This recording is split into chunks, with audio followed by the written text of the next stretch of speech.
Donc, la partie, donc, on va ajouter un lien pour la saisie et l'ajout des produits. Donc, ce qui fait, on va à nouveau revenir à la page. Et dans notre page, on va créer un div. On peut utiliser toujours classe container. Et après, on va créer un lien hypertexte A. Donc, ça supporte par exemple nouveau produit. Nouveau produit.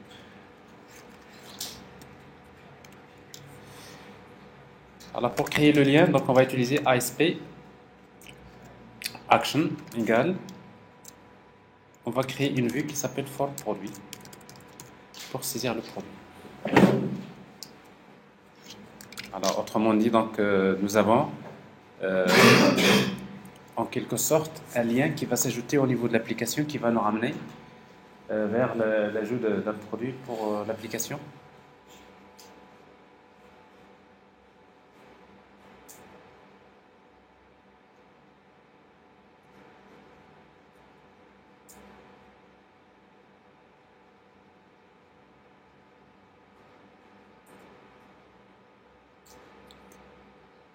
Patiente un petit moment.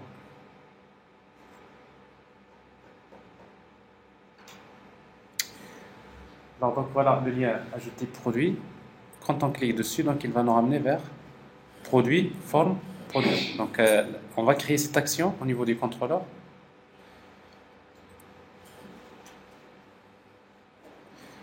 Alors l'action donc qu'on va créer. Donc je vous rappelle que les actions dans le contrôleur, c'est généralement des méthodes qui retournent un objet de type action result.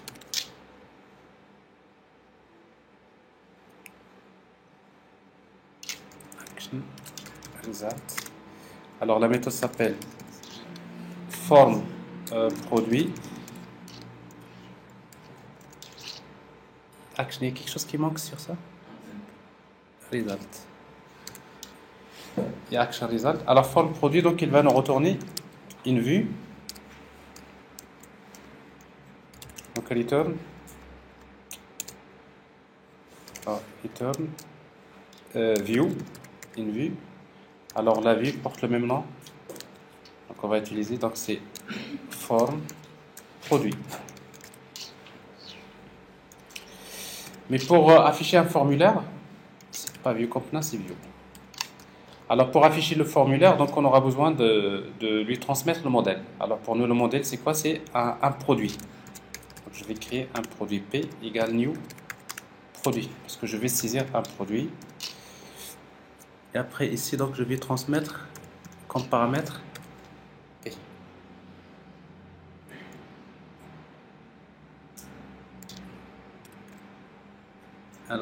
Alors en fait la méthode elle est mal placée hein, parce qu'il faut la mettre à l'intérieur de la classe.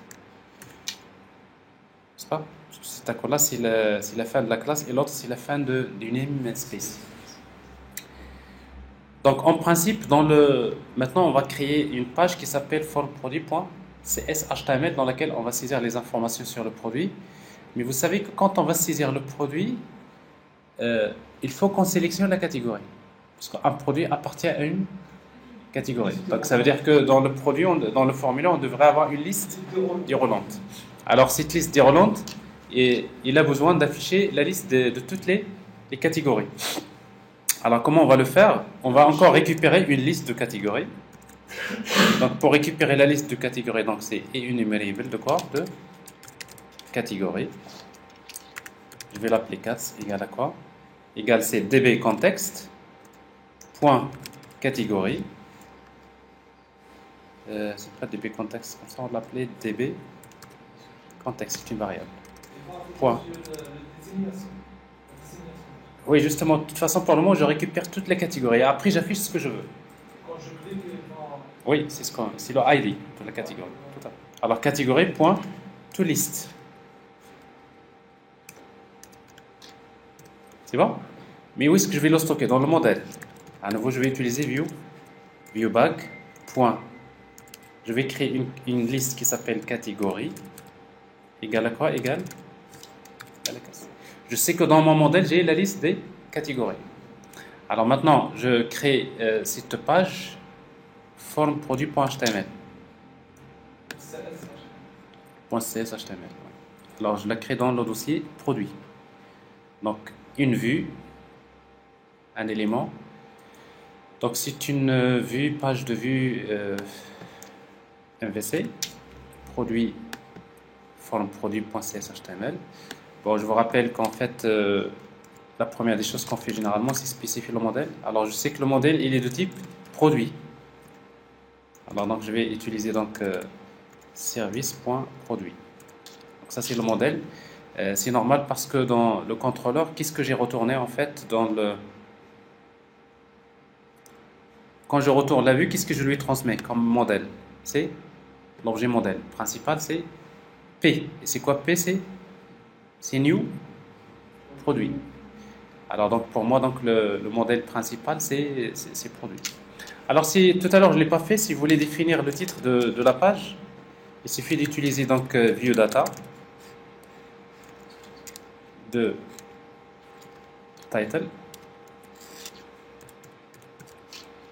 égale le titre c'est saisie d'un produit, nouveau produit, saisie d'un produit. Ça c'est le titre de la page. Mais pourquoi en fait, comment il fait pour inscrire le titre de la page? Donc c'est juste pour regarder layout. Dans layout, regardez la page. Qu'est-ce qu'il y a entre title et slash title? Regardez. Entre title et slash title, vous avez view data de title. Et après, à chaque fois, il ajoute le nom de votre projet. Bah, c'est juste à savoir. Alors maintenant, je vais créer un formulaire. Donc je vais créer à nouveau. Donc si vous voulez, je vais créer un autre panel. Donc je vous rappelle que pour créer un panel, donc on va utiliser un div qui contient deux divs. Le premier c'est le titre. Donc ici donc ça saisie d'un produit. Et ici donc c'est le contenu. Là où je vais mettre le formulaire. Mais pour créer un panel, donc je vous rappelle qu'il faut utiliser quelle classe? D'abord panel. Et le type de panel, c'est panel primary, c'est le bleu. Alors j'ai un petit problème d'intelligence, mais normalement si je quitte Visual Studio, je redémarre, je vais régler le problème, mais je vais pas le faire parce que ça va me prendre un peu de temps. Donc en principe, quand vous mettez classe, vous devrez avoir la liste des classes de Bootstrap. Alors ici donc je vais utiliser parce que c'est très difficile de travailler, d'apprendre par cœur les classes. L'intelligence est importante. Donc en principe Visual Studio, vous n'aurez pas ce problème. Donc vous devrez avoir toutes les classes Bootstrap facilement. Alors je sais pas juste, ça fait un bout de temps que j'ai pas redémarré cette instance de Visual Studio et il est en train de déconner un petit peu. Alors div, donc la classe s'appelle panel hidden. Panel hidden. Et l'autre c'est quelle classe? Hidden. Et l'autre c'est panel body.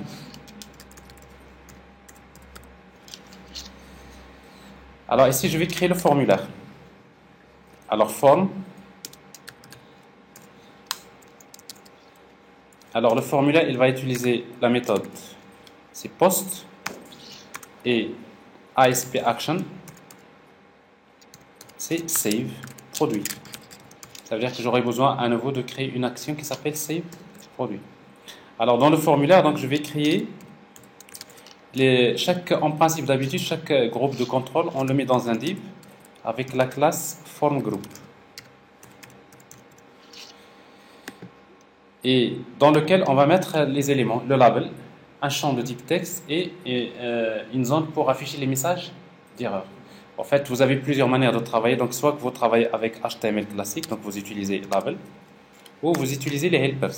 Alors ici, donc si j'utilise label, alors justement, on va utiliser label et après on peut voir comment utiliser également les helpers. Alors ici, donc qu'est-ce que je vais saisir? C'est désignation. Alors, quelle classe qu'on va utiliser? La classe, on va l'appeler... je sais pas, on va l'appeler. Control label. control label. Alors, on va créer un champ de type texte.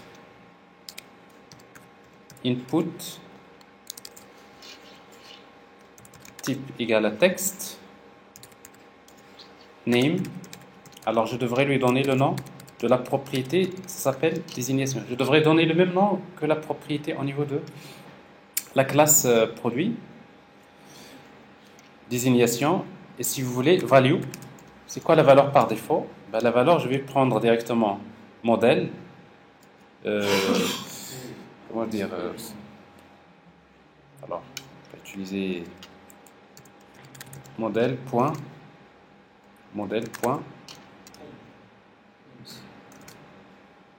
directement désignation. Pourquoi? Parce que dans mon modèle, j'ai déjà stocké un produit. Alors, je fais la même chose pour afficher par contre les messages d'erreur. On va utiliser le helper. Donc, on va utiliser c'est HTML. Le helper HTML validation message for. Pour quel champ? Le champ s'appelle désignation. La valeur par défaut du message. Et après, on va mettre la classe. Quelle classe CSS? On va utiliser new, un tableau. Text danger, tout à fait. On va utiliser l'attribut classe égale text danger. Alors, qu'est-ce qui manque à ça? For. Alors, les arguments. Alors, validation message, désignation. Alors, regardez ce qui manque. Alors, on va lire. Donc, parmi les arguments spécifiés, ne correspondent pas aux paramètres.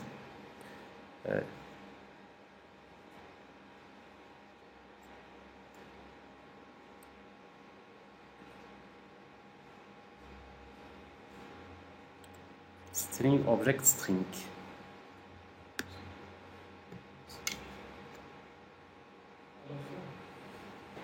Non, c'est plutôt ça c'est bon. Je crois qu'on a raté quelque chose ici. New. Classe. Alors, HTML validation message for attribut désignation.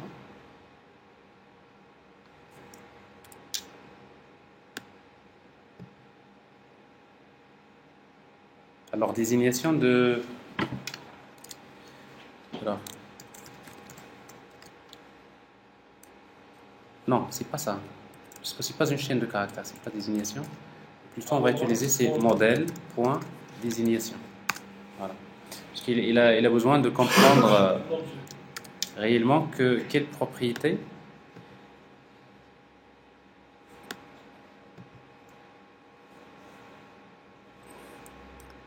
C'est raté?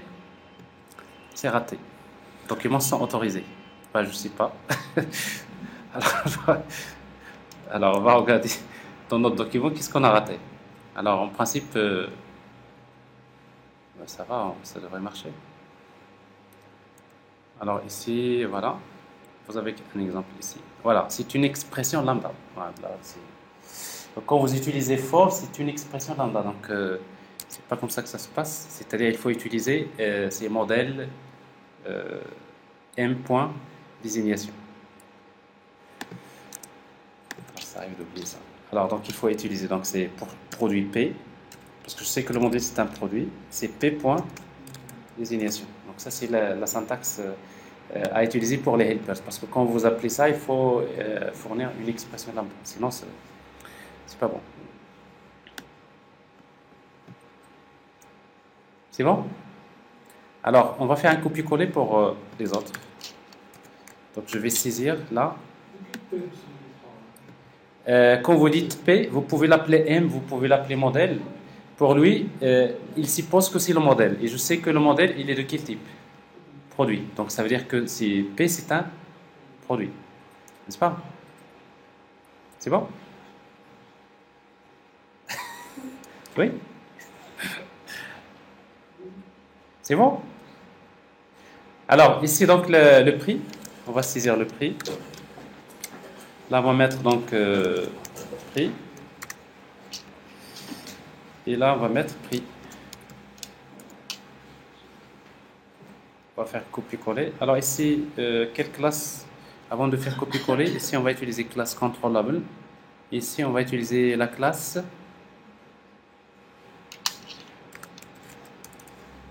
form control.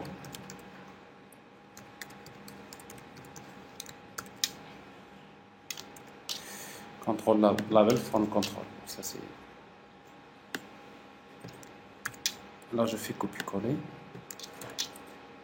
Alors ici donc désignation, prix.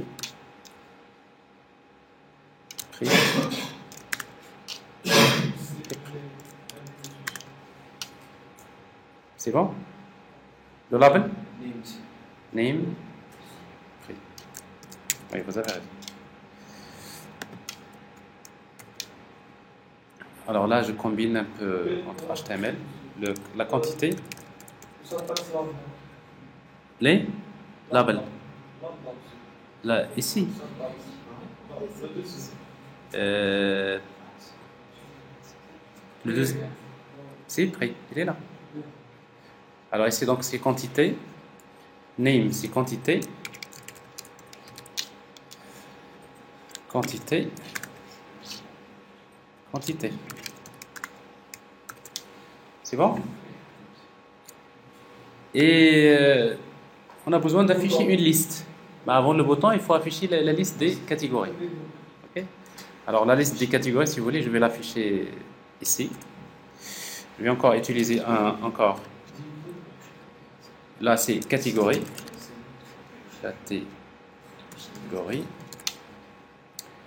Mais là, je ne vais pas utiliser donc input, je vais utiliser select.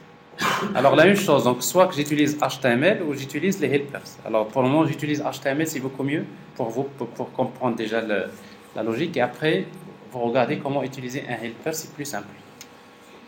Alors name, on va l'appeler c'est catégorie. ID.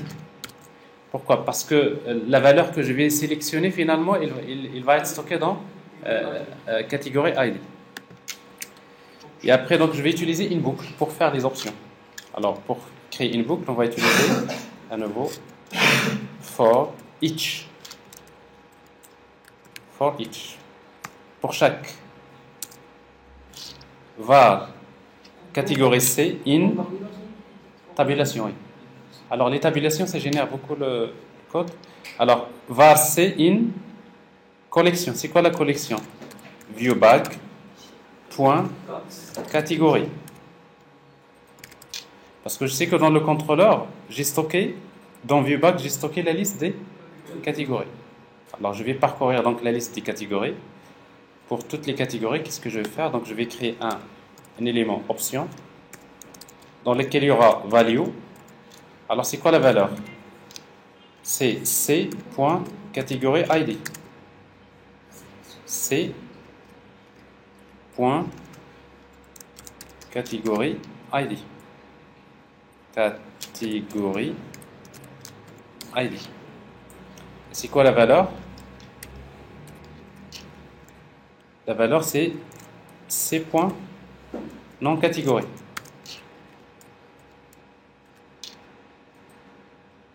C. Non catégorie. Alors si vous voulez, ici il n'y a pas d'intelligence, pourquoi? Parce que en fait le moteur de template ne connaît pas le type de C. Ben, si vous voulez lui dire ça, vous lui dites au lieu de var, qu'est-ce que vous allez faire? Au lieu de var, vous allez écrire catégorie, mais catégorie, il se trouve dans quel projet? C'est mon projet produit, point service, point catégorie. Vous voyez, donc il faut spécifier le namespace, n'est-ce pas? Pour chaque catégorie, c'est in. Alors là, il n'y a pas de problème. Si vous mettez ces points, ça devrait marcher, en principe. Alors C points. Ça marche pas? Alors value, C. Voilà. En principe, c'est non catégorie. Là, c'est parce qu'on est dans c'est catégorie ID. Alors, vous n'avez pas besoin de faire ça. Il suffit d'utiliser quoi? Var, c'est-à-dire une variable. Alors, on peut voir, et après, à la fin, on a besoin d'un bouton Submit. Alors, on va créer un bouton que je vais appeler Save. Bon, à nouveau, je vais utiliser donc le type, c'est Submit. Et après, je vais utiliser la classe Bootstrap btn primary.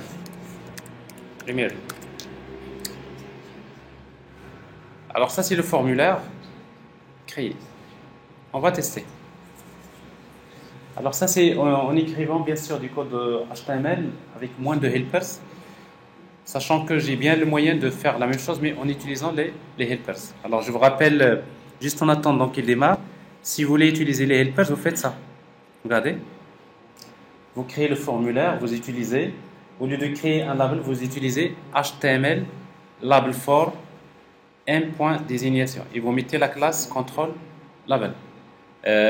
Text box for désignation et vous mettez le nom de la classe. HTML validation for. Alors en principe, ça génère le même code HTML. Donc les helpers ils sont faits pour générer du code HTML d'une manière relativement plus simple et plus élégante. Bon, l'application est démarrée, donc si je clique sur mon lien hypertexte, je devrais avoir mon formulaire en principe. Elle est là, tranquille. Alors j'ai donc la désignation, je vois bien la liste des catégories. Alors justement, c'est ce que je vais faire. Maintenant, on va juste arranger un peu le... Alors ici, donc j'ai panel. Un petit paragraphe juste pour mettre un peu d'espace. Alors ce formulaire, donc, comme je disais, donc, vous n'êtes pas obligé de prendre toute la largeur de la page. Alors dans ce cas-là, qu'est-ce qu'on va faire? À nouveau, on va utiliser ici un container, un div, qui va contenir tout le contenu. À la fin, je vais mettre /div. Et ce div-là, je vais utiliser classe container call empty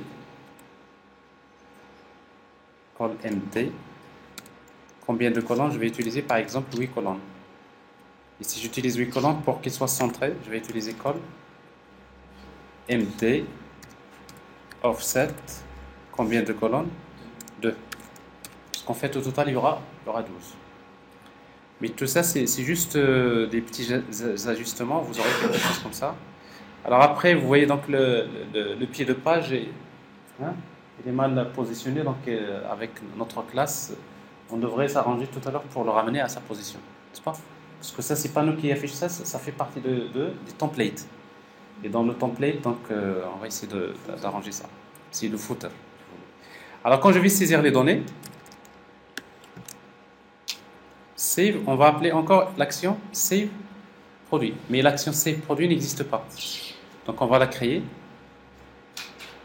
C'est un vrai oiseau? Hein? C'est juste un smartphone.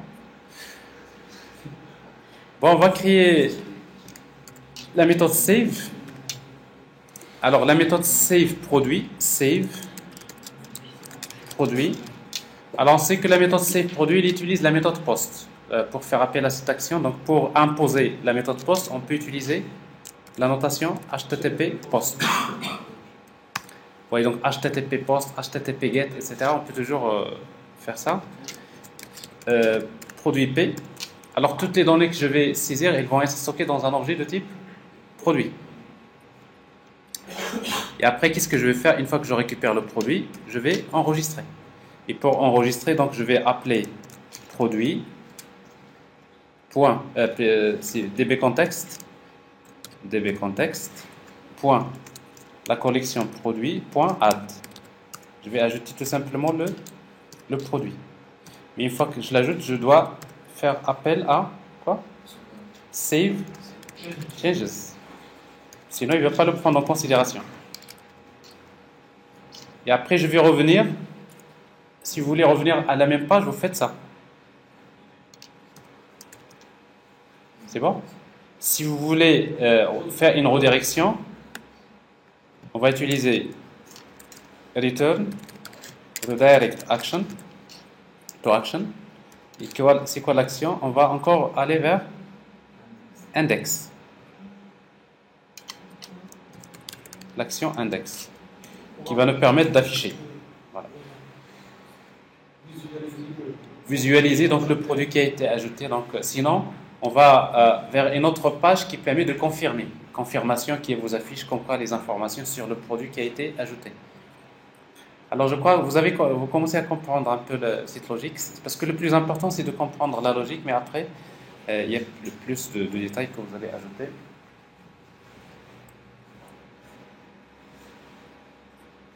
Alors, bien sûr, sauf qu'ici, on n'a pas encore fait de validation de données. Ça veut dire que, en principe, il va accepter de saisir n'importe quoi, d'ajouter n'importe quelle donnée. Alors justement, si je vais saisir rien, je spécifie juste la catégorie, save, ça marche. Quand je vais vers la dernière page, je vois bien que le produit a été ajouté, avec un nom qui est vide, n'est-ce pas? Alors maintenant, je ne veux pas accepter ça. Alors pour faire la validation, pour l'obliger à saisir des données, alors pour faire la validation, la première des choses, c'est il y a 3 choses à faire. La première, c'est les annotations. Alors on revient à la classe produit. Donc on va dire d'abord que désignation, il est obligatoire. Donc on va utiliser l'annotation required. Ensuite, si vous voulez, on peut utiliser l'annotation min length. Par exemple, minimum, il devrait contenir 4 caractères, virgule, max length, par exemple, 30 caractères, par exemple. Alors, normalement, max length, ça devrait être 70, n'est-ce pas? Alors, le prix, je voudrais que le prix soit obligatoire également. Enfin, il est obligatoire, sa valeur par défaut, c'est 0. Parce que require, souvent, il est utile pour les strings. C'est-à-dire, require, ça veut dire qu'il ne doit pas accepter la valeur nulle. Alors, mais par contre, le prix, donc, on va utiliser range. Donc, les valeurs du prix le prix doit avoir minimum, la valeur c'est 10. Maximum, par exemple, allez, pas toujours 500 000. La quantité, c'est tout. Quoi? Alors 500 000, c'est quand même c'est beaucoup. Mais en principe, on fixe jamais la valeur maximale. Mais par contre, vous pouvez fixer la valeur minimale. Alors, donc ça, c'est la première des choses. La deuxième, on revient au contrôleur. Alors, produit contrôleur. Dans la méthode save, avant d'enregistrer, il faut faire un test. If model state point isValid. Alors, je vous rappelle que isValid, quand est-ce que model state est valide? Quand le model state ne contient aucune erreur. S'il n'y a pas d'erreur, c'est à ce moment-là que je vais enregistrer. Et je reviens à la vue. Sinon, alors s'il y a des messages d'erreur, je reviens vers return, vers view. Quelle vue? Le même formulaire. Et le formulaire, comment il s'appelle? Form produit. Bon, ça veut dire que et je lui transmets le même produit qui a été saisi. Comme ça, à nouveau, donc le formulaire, il va afficher le produit avec les messages d'erreur. Ok? Alors là, donc ça, c'est la validation qui devrait se faire.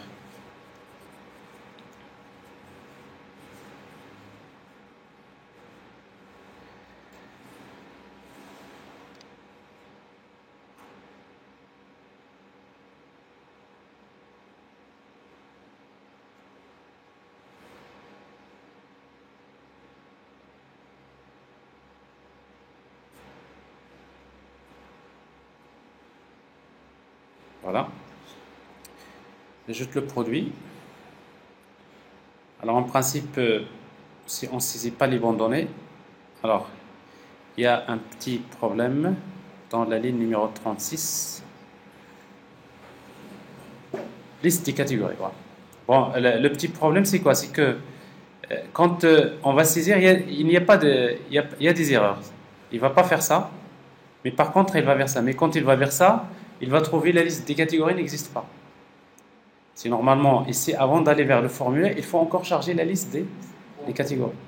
Ça veut dire ce que nous avons fait ici. Liste des catégories, ici. Ça. Il faut l'ajouter dans avant. C'est-à-dire, avant d'aller vers le formulaire, il va falloir encore charger les catégories, les stocker dans le modèle et de revenir à la vue. Alors, c'est la raison pour laquelle ça n'a pas marché. Alors, ça ne va pas marcher aussi parce que j'ai changé dans le contrôleur et du coup, donc, je serai obligé de redémarrer. Alors, je vous rappelle que si vous ne voulez pas à chaque fois redémarrer, vous exécutez en mode sans debug. Alors, en mode sans debug, en principe, vous pouvez faire vos modifications comme vous voulez, mais à chaque fois que vous faites la modification, vous allez attendre un petit moment qu'il recompile et il recharge ce qu'il faut.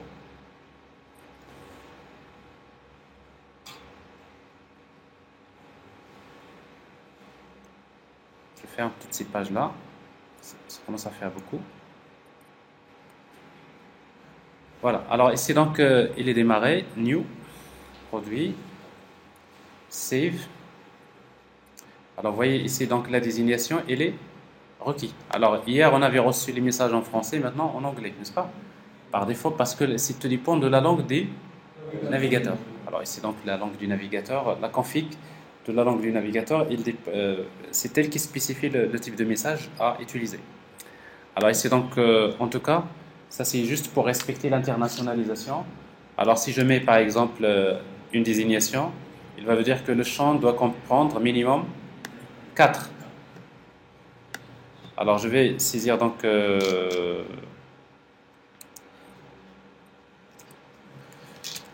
des données quelconques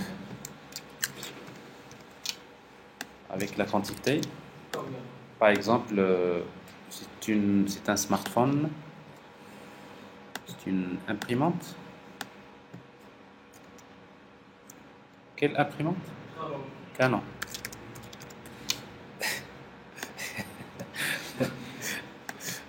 Oui, il faut avoir quelque chose.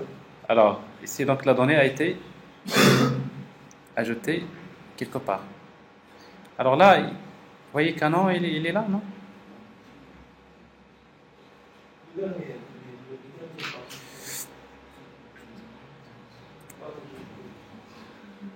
Donc, ça veut dire qu'on a un petit problème dans la pagination.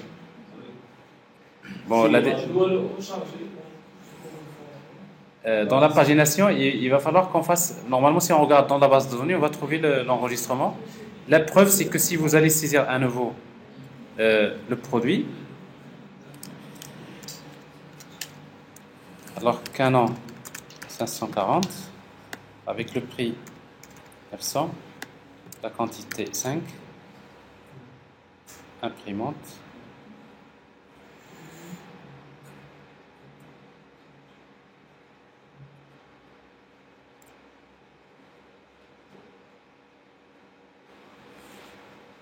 ça marche pas. Alors, pourquoi ça marche pas? Parce qu'il n'y a pas de validation. Alors, si vous voulez, on peut voir la base de données, oui. Alors, dans la base, pour avoir la base de données, on va afficher la fenêtre explorateur de serveur. Et on regarde la table produit, afficher toutes les données. Vous voyez, il est là, Canon. Donc, la pagination. Oui. Donc, ici, la pagination, il ne manque qu'une page. C'est-à-dire, on va faire 1 plus 1. 1 plus 1. Un truc... parce que là, il faut utiliser le... C'est bien de tomber dans ces petits problèmes-là parce que sinon, vous n'allez pas faire attention. Alors, si vous faites vraiment le calcul ici, le nombre de pages, total pages, c'est quoi? Total pages. Total pages égale à combien? On l'a calculé comment?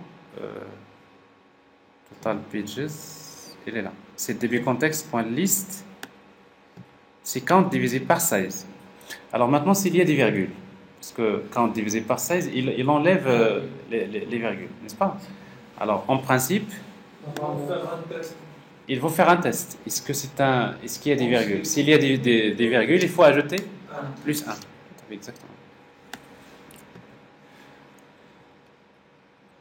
Alors comment vous allez faire le test? Vous allez faire, si vous voulez faire quelque chose de correct, vous utilisez if. Alors, regardez ce que je vais faire. Donc je vais déclarer d'abord int le nombre in b produit, le nombre de produits. Égal à quoi? C'est count. Ça, CTRL X. Voilà. Count. C'est la première des choses. Deuxième, c'est que vous faites le test. If nombre de produits sur size. Sur size. Alors, au lieu de faire sur size, vous utilisez si le nombre de produits modulo le reste. De quoi? De size. S'il est égal à 0. Alors, s'il est égal à 0, ça veut dire qu'il n'y a rien à ajouter, n'est-ce pas? Voilà, on a un peu. Si tout ça égale à 0. Alors, dans ce cas-là, à quoi est égal total pages? Nombre de produits sur size. Voilà. Tout à fait. CTRL X. Alors, on va déclarer ici le nombre total de pages. Ici. Alors, dans ce cas-là, qu'est-ce qu'on va faire? S'il est égal à 0, on va faire total pages égale, c'est le nombre de produits divisé par size. Pas de problème. Else, il faut faire 1 plus 1.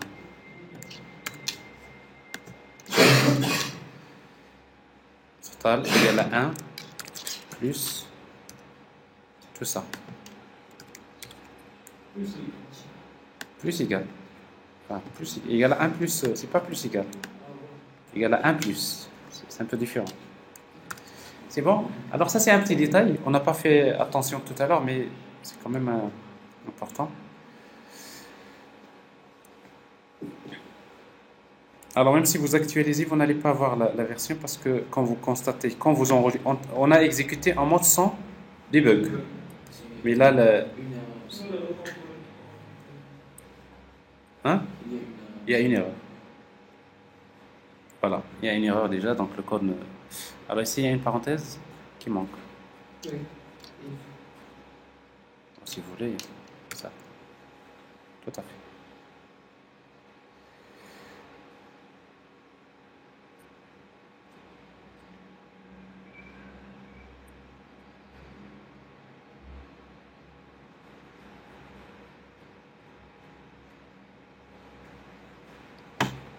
Alors on va attendre. Donc au final, ça revient presque à la même chose de à chaque fois démarrer, redémarrer le serveur. Ça prend un peu de temps. Parce que là, il est en train de générer à nouveau l'application. Une fois qu'il termine la génération, c'est à ce moment-là. Alors nous avons bien nos produits Canon que nous avons ajoutés. Tout à l'heure, ils n'étaient pas là. On a même une page de plus. Mais justement, on a une page de plus parce qu'on l'avait tout à l'heure raté. Donc c'est une page de plus. Tout à fait. Alors, voilà. Alors, pour juste ce petit détail, donc je crois que maintenant l'édition, la suppression, ça vous l'avez déjà dans l'autre exemple. En principe, vous avez une idée. La recherche, rechercher les produits. La même chose, vous l'avez dans l'autre exemple. Alors, si vous voulez chercher, on va l'ajouter quand même. Pour la recherche, alors qu'est-ce qu'on va faire pour la recherche? Alors maintenant, pour arrêter l'application, il va falloir forcer de quitter IS Express. Comme ça. Alors pour faire la recherche, comme c'est pas compliqué, alors là, fermer le programme. Qu'est-ce qu'on va faire au niveau de notre formulaire, c'est-à-dire à ce niveau-là, tout en haut, juste avant, on va créer un formulaire juste avant le lien. Alors produit.cshtml. Alors produit, ils sont où les produits?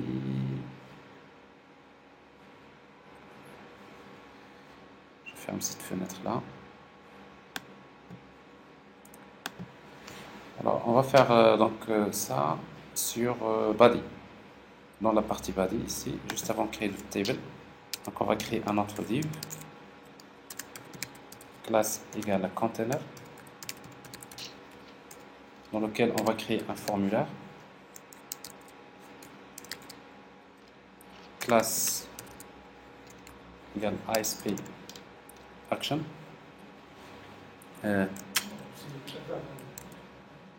Méthode. Alors on peut utiliser get comme il s'agit d'une recherche. ASP action égale c'est chercher. Alors on peut appeler chercher, on peut appeler directement index, n'est-ce pas?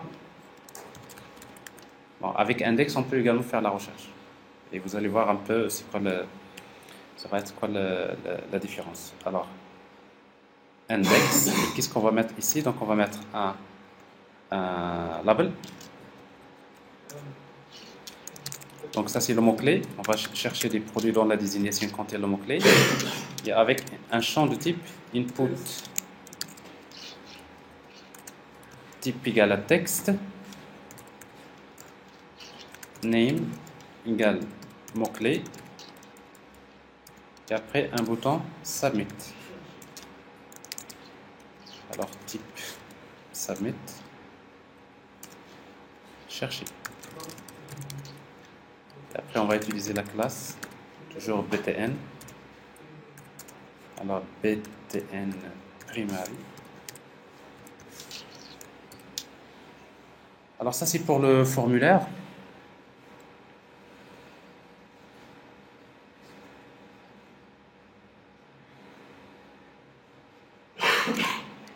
Alors maintenant dans l'action index, il va falloir qu'on lui donne également le mot-clé. N'est-ce pas?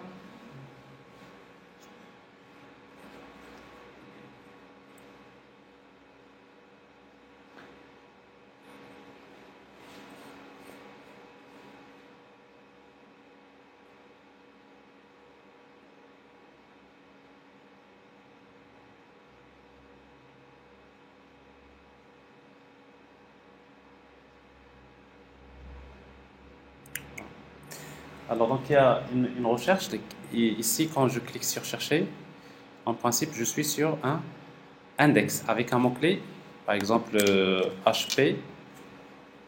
Vous voyez donc j'ai ici HP, mais ici donc dans index, dans le contrôleur, je dois régler ce problème. Et du coup donc on va plus utiliser la méthode findAll, donc contrôleur, produit contrôleur, ici dans index. Il y a page 16, mais également on va donner string, le mot clé. Et quand vous mettez le mot clé, vous lui donnez une valeur par défaut. Et la valeur par défaut, c'est une chaîne vide. C'est-à-dire si on ne spécifie pas le mot clé, donc il suppose c'est une chaîne vide. Alors maintenant, je récupère tout ça. Je ne vais pas utiliser ici donc la recherche. Je ne vais pas utiliser. Je change ma requête. Alors tout à l'heure c'était tous les produits. Maintenant db, produit, skip, etc., etc. Mais je dois utiliser where, n'est-ce pas? Alors produit.where. Alors c'est quoi la condition? C'est p.désignation contains le mot clé. Bon. Alors, sauf que ici maintenant, le problème, c'est à ce niveau-là à nouveau. Donc, si vous calculez le nombre de produits, je ne veux pas naviguer sur toutes les pages. Je vais naviguer sur uniquement les pages que j'ai, les produits que j'ai cherchés. Donc, le nombre de produits, ce n'est plus ça. La même chose, c'est point where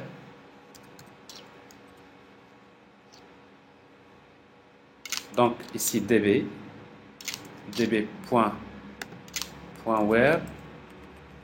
to list point count.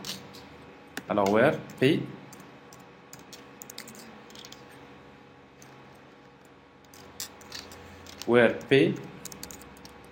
point désignation point contains le mot-clé.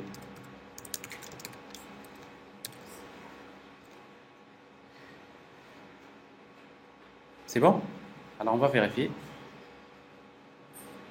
Si on a un peu de chance, ça va être la dernière étape.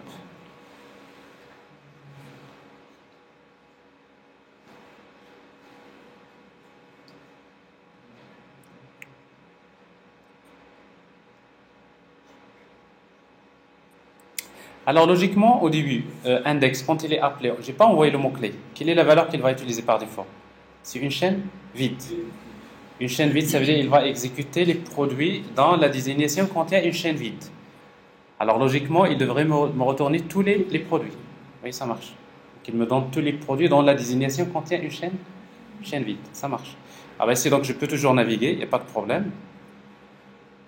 Mais quand je veux chercher, HP, regardez, là, je retrouve que les produits HP. N'est-ce pas? Alors quand j'ai essayé combien de pages, il y a une seule page. Alors je vais utiliser H, je ne sais pas, c'est peut-être smartphone.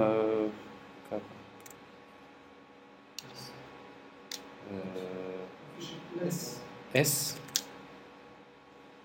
Oui, voilà. S. Là où il y a la lettre S, alors je vois il y a deux pages. La première page, mais regardez, quand je clique sur le lien, il affiche à nouveau tout. Pourquoi? Parce que quand je clique sur le lien, je ne vois pas le mot-clé. N'est-ce pas? Alors ça veut dire que il va falloir changer également les liens. Alors comment on va les changer? Alors regardez, donc ce qu'on va faire, c'est que quand je récupère ici le mot-clé, je dois le mettre dans le modèle. Là, c'est important de dire viewBag point mot-clé égale à quoi? Égale la variable mot-clé. Alors pour le mot-clé qui a été saisi, je vais le stocker dans le modèle. Pourquoi? Parce que quand je crée mon lien avec A, le lien ici, puisque je mets les liens, c'est en bas, ici. Alors lorsque je mets le lien vers la page, je dois envoyer également un autre paramètre. À chaque fois, j'envoie le même mot-clé qui a été déjà. Donc, je vais utiliser ASP root. Comment il s'appelle le paramètre? C'est mot-clé égale à quoi? Égale c'est viewBag point mot-clé. Ça veut dire que quand je clique sur le lien, je navigue uniquement dans les produits que je suis en train de chercher. Alors vous voyez ici donc tout ça. Alors ça c'est le lien. Alors on va voir si ça marche. Et après, regardez s'il y a quelque chose qui manque. Alors cette dernière étape, elle est quand même importante parce que généralement on n'affiche jamais toutes les données. Souvent on fait des recherches. Je veux afficher des données que je recherche, donc il est important d'inclure dans votre tableau que vous affichez des mots-clés pour rechercher des données quelconques.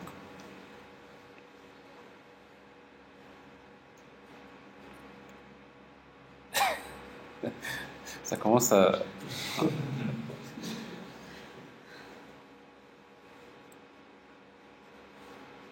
Alors en tout cas, donc vous avez un exemple, je crois qui est quand même assez complet comme ça. Alors regardez, donc ici au début j'ai tous les produits, je navigue. Quand je clique, regardez, qu'est-ce que j'envoie comme paramètre? Je vois la page, le mot-clé je ne l'envoie pas. C'est quelque chose qui cloche. Donc S. Si ça marche. Alors, regardez, on n'avait pas de mot-clé. Au début, on n'avait pas de mot-clé, la valeur par défaut égale une chaîne vide. C'est bon? Alors, vous voyez donc ici, je navigue que sur les produits avec le mot-clé égal à S. Donc, alors, il reste quand même à afficher, voilà, sur la zone de texte, le mot-clé qu'on est en train de chercher, qu'on a cherché, on va l'afficher dans la zone de texte. Non, on l'a déjà fait. On a déjà fait. Donc, on va juste utiliser ici value égale à quoi? c'est viewback point mot clé. Et là, on a terminé. Je veux dire qu'on a terminé. Alors, quand je vais saisir, par exemple, HP, vous voyez donc le HP, il s'affiche S. C'est bon. Je navigue. Alors, la dernière partie qui me dérange, c'est un petit peu ce petit truc-là. Alors, on va juste... en fait, ça, c'est juste un problème CSS.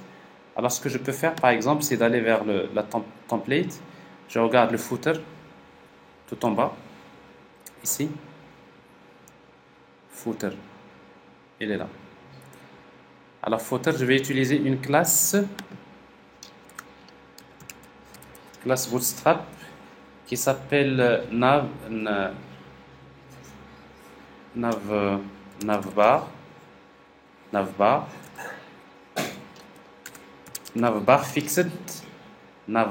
fixed bottom. Navbar fixed bottom. Comment ça s'écrit bottom?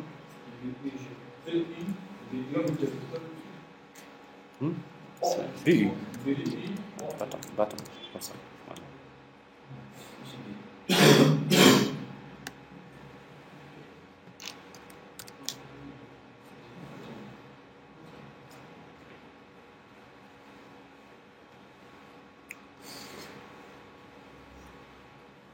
Démarrer. Navbar fixed top. Top c'est en haut, fixed bottom c'est en bas. Ça veut dire le footer il va le fixer toujours en bas. Mais là cette version de Bootstrap qui est utilisée là, il ne reconnaît pas cette classe fixed bottom. C'est comme ça que ça s'écrit. Hein? Avec O. Bottom. C'est comme ça?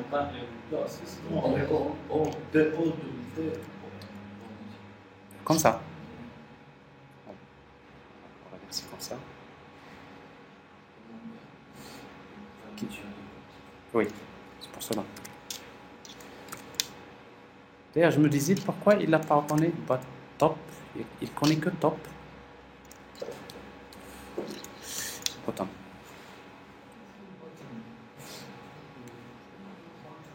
Bottom, c'est. Là, lui, il est sûr, donc on va lui faire... Ah, tu l'as cherché. Alors, vous voyez, donc, il est fixé en bas, ici. Alors, en fait, ça, c'est juste... mais il y a aussi un petit tiret, n'est-ce pas? Alors, ce petit tiret-là, il nous vient d'où? C'est HR. Alors, ce HR, je vais le mettre à l'intérieur de...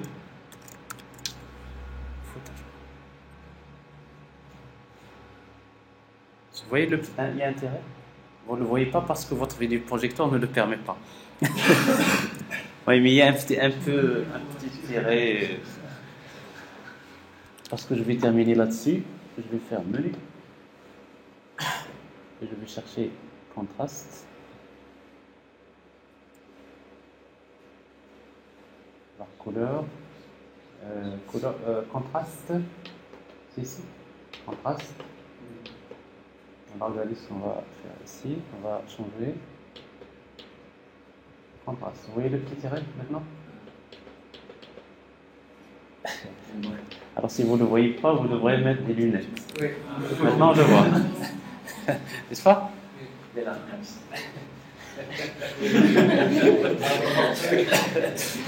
Mais si j'enlève les lunettes, je le vois également. Donc attention. Non, pourquoi moi je le vois? Parce que je sais qu'il existe là. Mais vous ne le voyez pas parce que vous le savez. Mais ça, c'est tout simplement le petit HR qui est fait là. N'est-ce pas? Alors d'ailleurs, juste une dernière modification. Au niveau du tableau, on a utilisé la classe pour le tableau. On a utilisé dans le produit.produit. On a utilisé la classe table. Si vous voulez avoir une ligne en gris, une ligne en blanc, pair à impair, donc on va utiliser table stripped. Script enregistré. Vous voyez la différence? Gris, blanc, gris, blanc. Bon. H, cherchez, ça marche. S, ça marche. Bah, je vais m'arrêter là. Vous savez maintenant ajouter les produits, vous savez les rechercher, c'est bien. Vous faites la même chose pour les catégories. Vous allez ajouter des liens, edit, supprimer et d'autres opérations. Et vous allez commencer à créer un petit site de e-commerce à partir de là. À partir de là, vous allez, si vous y allez encore un peu plus, vous allez à un moment donné ajouter les produits avec les photos. Je clique, j'ajoute le produit au panier. Et c'est quelque chose que vous pouvez faire dans ce qui va suivre. C'est bon? Et le plus important pour vous maintenant, c'est de maîtriser juste ce qu'on a fait. Juste ce qu'on a fait, de comprendre cette logique. Et dans vos machines, vous essayez de commencer à implémenter ces choses-là. Est-ce que vous avez des questions? Pas de questions avant d'arrêter? C'est bon? Voilà.